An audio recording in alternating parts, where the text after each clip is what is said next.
Uganda is part of the African economies that now require at least $93 billion to shore up their massive infrastructure deficit, covering particularly roads and energy development projects.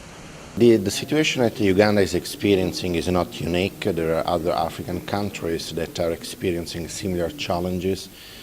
Clearly, the infrastructure needs in several African economies is huge, substantial, and therefore, governments try to cope with that by borrowing and, in many cases, over-borrowing.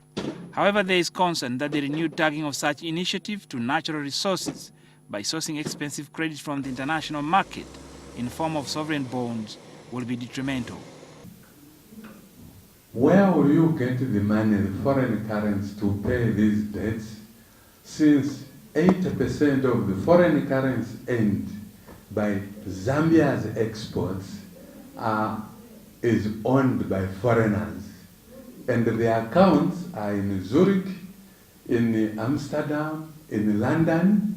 When this bond becomes due, this concern has been raised by, among others, former finance ministers, central bank governors, and a host of financial experts reviewing the current creditworthiness of African states.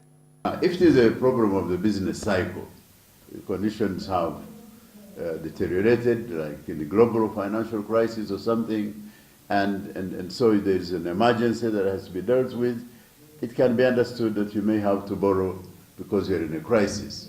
But you can't be having a crisis every other year. That's intolerable. Uganda's own economy, for instance, is feared to be weighing down under a heavy debt burden, running into trillions of shillings. In 2006, actually, we had 100% debt cancellation under the MDRI. And yet the debt has again still increased. Now it is about $6.5 billion. Reina Ojon, NTV Business.